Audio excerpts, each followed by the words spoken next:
Kerangka karangan adalah suatu rencana kerja yang memuat garis-garis besar suatu karangan yang akan digarap. Manfaat kerangka karangan: menyusun karangan secara teratur, membantu penulis menciptakan klimaks yang berbeda-beda, menghindari penggarapan topik sampai 2 kali, memudahkan penulis untuk mencari materi pembantu. Pola penyusunan karangan. 1. Menyusun semua ide pokok yang berhubungan dengan topik yang akan ditulis. 2. Mencatat semua ide pokok yang muncul dari data tertulis maupun dari data wawancara. 3. Menyusun dan menyeleksi ulang terhadap ide yang tidak penting. 4. Memeriksa ulang apakah masih terdapat ide yang tidak sesuai atau terdapat ide yang belum dimasukkan, serta memeriksa kembali urutan semua ide. Dan yang terakhir adalah setelah membuat kerangka karangan, langkah selanjutnya adalah mengembangkan kerangka karangan menjadi sebuah karangan. Tipe-tipe susunan kerangka karangan. Urutan waktu atau kronologis, urutan ruang atau spasi, urutan klimaks dan anti klimaks, urutan umum sebab dan urutan khusus umum, urutan familiaritas, dan yang terakhir adalah urutan pemecahan masalah. Urutan waktu atau kronologis, yaitu urutan yang didasarkan pada urutan peristiwa atau tahap-tahap kejadian.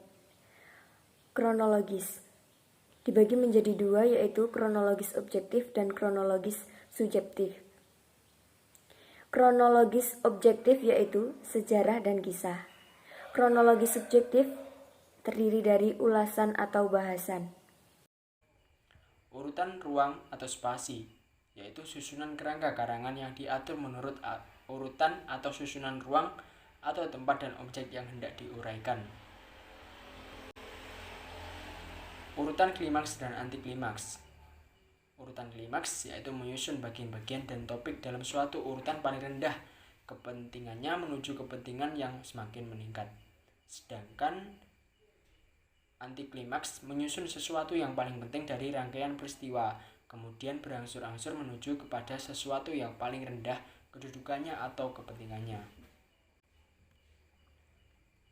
Urutan kasual ada 2, sebab akibat dan akibat sebab.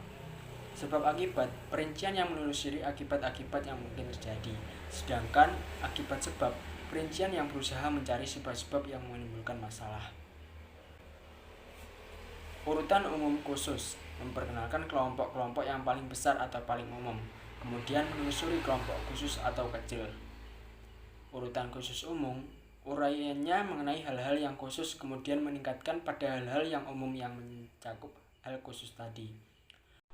Urutan pemecahan masalah, landasan pemecahan masalah yaitu deskripsi mengenai masalah atau peristiwa, analisis dari sebab-sebab atau akibat-akibat dari persoalan, alternatif untuk jalan keluar dari masalah yang dihadapi. Macam-macam kerangka karangan. Berdasarkan perincian, ada 2, yaitu non-formal dan formal. Berdasarkan perumusan teksnya, ada 2, topik dan kalimat. Berdasarkan perincian. 1. Kerangka karangan non-formal. Kerangka karangan non-formal sementara merupakan alat bantu untuk sebuah penuntun bagi suatu tulisan yang terarah, sekaligus menjadi dasar untuk penelitian kembali guna mengadakan perombakan-perombakan yang dianggap perlu. Karena kerangka karangan ini bersifat sementara, maka tidak perlu disusun secara terperinci. Kerangka karangan formal biasanya timbul dari pertimbangan bahwa topik yang akan digarap itu bersifat sangat kompleks, atau suatu topik yang sangat sederhana tapi penulisannya tidak bermaksud untuk segera menggarapnya. Proses perencanaan sebuah kerangka karangan formal mengikuti sebuah prosedur bahwa tesisnya dirumuskan dengan cepat dan tepat, kemudian dipecah menjadi subbagian-bagian bawahan yang dikembangkan untuk menjelaskan gagasan sentralnya. Tiap subbagian dapat diperinci lebih lanjut menjadi bagian-bagian yang lebih kecil sejauh keperluan untuk menguraikan persoalan itu sejelas-jelasnya. Berdasarkan perumusan teksnya. Kerangka topik. Kerangka topik dimulai dengan perumusan tesis dalam kalimat yang lengkap. Sesudah itu, semua pokok, baik pokok utama maupun pokok bawahan, dirumuskan dengan mencantumkan kata yang frase saja.